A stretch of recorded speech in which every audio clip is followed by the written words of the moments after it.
Okay, my lovely girlfriends, our next guest is an absolute comeback queen. After hitting rock bottom following a devastating miscarriage, Bridget Foliaki-Davis was using food and alcohol as a mask.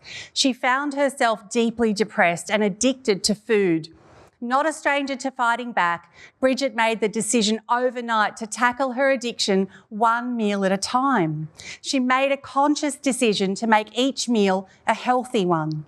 Fast forward 6 months, and that simple choice saw her a staggering 35 kilos lighter.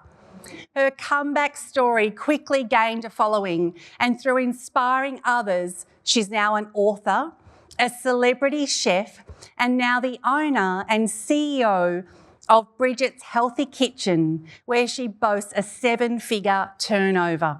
It is my absolute pleasure and privilege to welcome Bridget to our show. Please give a warm welcome to Bridget Foliaki-Davis.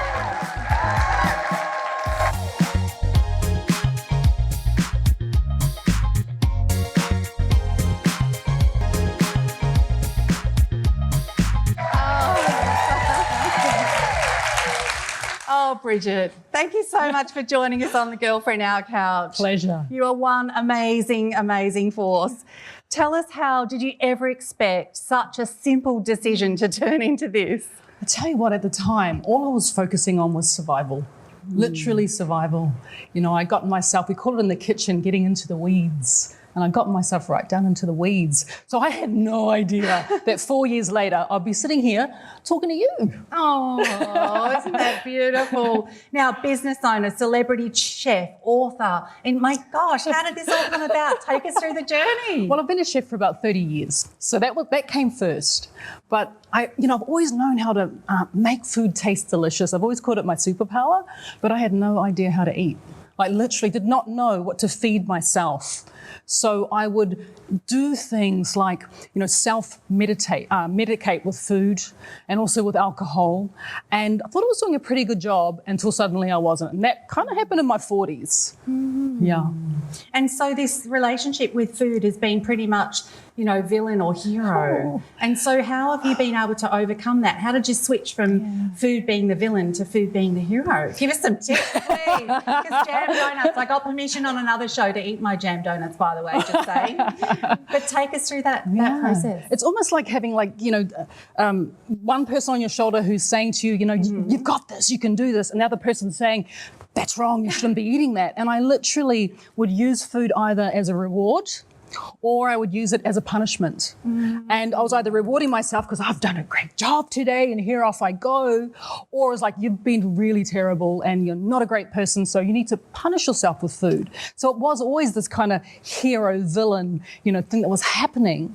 And you get down so low because you just don't know your way out. And what are some of the practices you have for fighting back? Because he sounds like she's a fighter, hey, with what she's gone through. So take us through some of those practices so we can learn. Well, I grew up in what you would say is the wrong side of town. And I don't actually call it growing up, I was pulled up. Oh, okay. I come from a family that, my dad was an alcoholic and was quite abusive. And my mother kind of checked out, she had to do so much stuff. She kind of checked out. And so I kind of brought myself up from a very young age. I was very independent. And so, I suppose that developed this mentality that I have to do stuff myself. There's no one here to save me. It's up to me. Yeah, I guess a lot of us can feel like that at times, isn't it? Where we feel alone and there's no one to call on, or we don't have that support network, and it's literally that grow up moment. I remember having the same at sort of 15 and a half. It's like, no one else is going to do this for me. If it's meant to be, it's definitely up to me. Is that the same? Yeah, through that goodness process? me, I made some mistakes. Yes. I didn't know what I was doing. Exactly. It was a bit of trial and error, lots and lots of error. But then when I started getting it right, when it started to make sense, I just kept on going. Absolutely. And I don't believe in failures. I believe that they're all lessons as long as we learn from them. God. Every day's a school day, right? Absolutely. Yeah. And we never should stop learning. Absolutely. And now, what advice can you give some of our audience members on some key moments of your life or your mistakes, as you call them? What's some advice you can give us? I suppose the thing that really made sense for me is when I decided that enough was enough. And it was time to make changes, because it's up to us at the end of the day. We have to be the ones that force the change. And you can't expect change to happen if you're not prepared to make changes. So that was my primary focus when I did have that first healthy meal, is like, I need things to change, and it's up to me to make those changes. Definitely. And you talk about your Benjamin Button moment and how you basically reversed it, which I love that. Has everyone seen that movie? How amazing is that? I love that. And you talk about that, but how much does gut health influence this? Gut health is the cornerstone of, whether we wake up every morning and we just feel great. Like, if you're waking up every morning, you don't feel like $1 million, that's not right.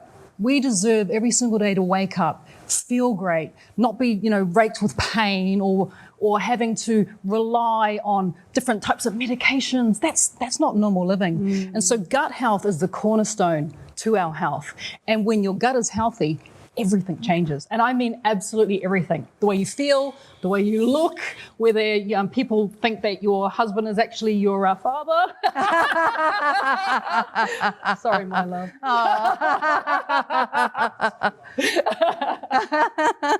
Now, girlfriend, Oprah, tell us about the Oprah moment. I love the Oprah moment so much. And she's as amazing as you can possibly imagine. Yes. So we moved to Australia about 15 years ago for me to take over one of the most famous restaurants at the time in Sydney. And I was the head chef.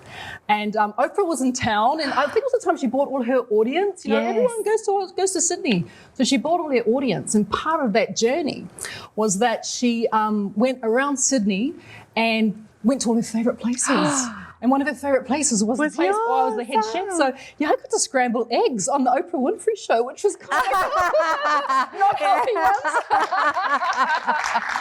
I love that. We might have to get you back to scramble eggs for us, eh? My healthy ones. The healthy ones, of course. Sure. What's been your biggest pinch me moment, Bridget? Well, I have to tell you, I've had a few. I feel like I've been very blessed in the last 4 years. But I think what would stand out for me the most was my second cookbook that I wrote. So I've written 6 in total. My second cookbook that I wrote was named as one of the best cookbooks in the world for the last 25 years. Oh my gosh! That is brilliant! What a moment! It was more of a slap. What? Is that right? Yeah. Oh my gosh, that's amazing. Okay, next goals. What can we expect from Bridget's Healthy Kitchen? More of the same amazing stuff, more fabulousness. We want to get in front of as many people as possible because what we realise is that there's so much power in knowledge. There's so much power in feeling like you have your way. Like you're not feeling lost, and it's not just powerful, it's empowering. Yeah. So more of the same, but better. Love that. Now, growing and scaling a business to this size, there are always challenges. Take us through some of those, and how did you get through them?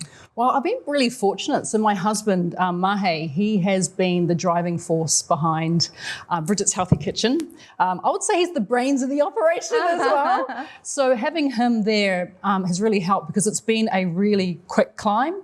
And we just want to make sure that everyone that comes to us, we can look after them, I don't want anyone to feel like they're left behind. So it's been an incredible journey, and I look forward to so much more. Yes, so much more. I can see there's a lot more oozing out of you, your creator. Now, you also became a certified nutritionist. Why did you do that, and how has that helped your business? Well, I realised that one of the most fun things for me is to always feel like I'm learning something, because it's not just about creating recipes, which is amazing and I love doing that, but it's also about sharing why we eat the food we eat and what it does to our body. And once we begin to understand how our bodies actually work as opposed to how we think they might work, once again, we have that power. We are empowered to make the right healthy decisions for our own bodies. Yes. So that's why I did it. Love it. That's so great. And what role does alcohol play in weight management?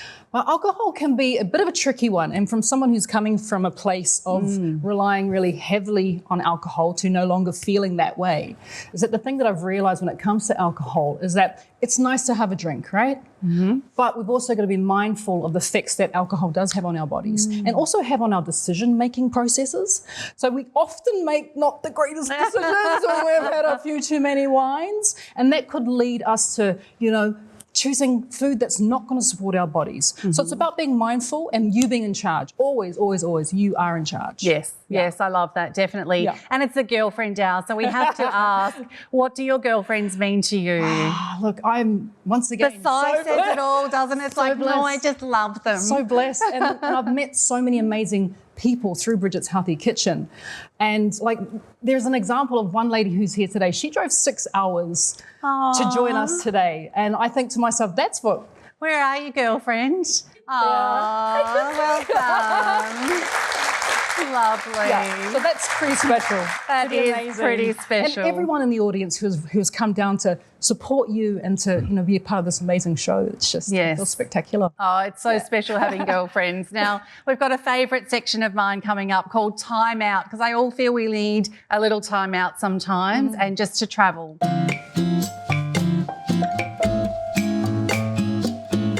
From Positano to Paris, Vietnam to Vaucluse, travel is the most wonderful and eye-opening experience. I just love it. And I love hearing how people are starting to explore again. The travel bug is alive and well.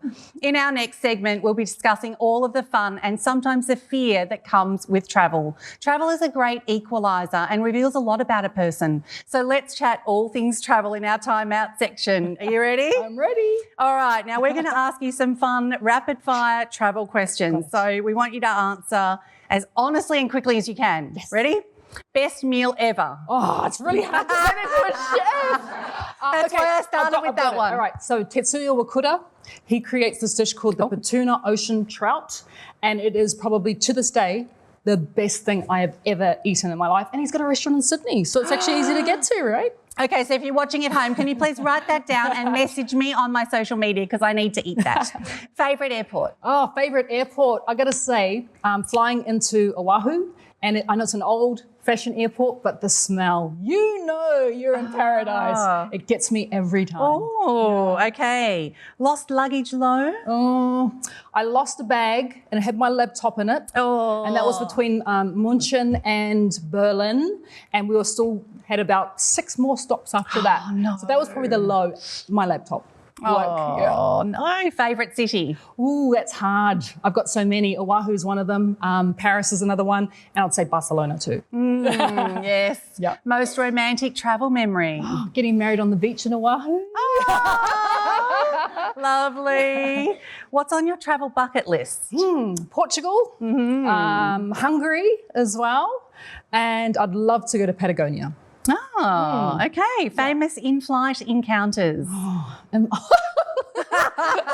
I can check it. You can so check. I'm sitting in business class. Doesn't happen all the time, but every now and then you get to sit in business class, and an ex walked past me on his way to coach, and he's the guy who said to me, "You'll never make anything of your life." That was my favourite. Hello, where are you sitting? I'm up here. Yeah, exactly. Literally I stopped in the love aisle and that. went, "Oh my God." And then he kept on walking. That is priceless. What a moment. Which country has the friendliest people? I'm going to say New Zealand. New Zealand, of course. I'm a Kiwi, but in saying that as well, I love Aussies. It's why I've been here for so long. Yay, we're glad you're here. What can't you travel without? My water bottle. Water bottle. Yeah, absolutely. My water bottle every time. In fact, I get a little bit panicky if I have worked out I don't have a water bottle with me. I thought a chef would say a garlic press, but I'm glad to hear that it's something a little bit more normal. What's your favourite foreign word that you can say on the show? Okay, I'm wearing it. Oh yeah. You guys can okay. see that. So, malama aina. Now this phrase, malama aina, this phrase is native Hawaiian, so kanaka maoli, and malama means like caretaker or someone who looks after something, and aina means land, so it's the caretaker of the land. But I feel that our bodies, this is our land, right? In Māori we call this whenua. This is my whenua, and so my job is I look after people. I caretake their bodies. That's lovely. I want a t-shirt like that. What's your top travel tip? Top travel tip. Always. It's a tongue twister. Yeah, always arrive at the airport earlier than you imagine every time, because you never know how big those, especially if you're going through the States, right, those TCA lines, they can be an absolute nightmare. So that's my top tip. Great. Best shopping? Oh, best shopping. Newport Beach in Orange County, would you believe? Oh. Yeah, got some really cool stuff. Please write that down at home for me, message me. Biggest first world problem? Standing in the TSA line too long. It's like, just be happy. You're traveling. Chill out. Do you have a strict schedule or do you go with the flow? I'm totally strict. Like, I'm list girl. Because there's so much that we have to fit in. We're often working as well as having a bit of a holiday. So, yeah, totally strict. Amazing. Bridget, you have been wonderful. Hasn't she been amazing having on this show? Thank you so much for being on our show today. That's just amazing. Oh, definitely need to have you back. Are you loving the Girlfriend Hour so far? We hope you've been inspired by the wonderful women you've seen sharing their stories. Do you have an inspiring story of your own to share? We're looking for magic just like yours. Be featured in Feminescence magazine and start your own exciting media journey. Join many other fabulous women who've been profiled in Feminescence magazine. Unlock access to an international audience, propel your career and expand your network. Make today the day you back yourself. What are you waiting for? Visit feminescence.com.au to find out more.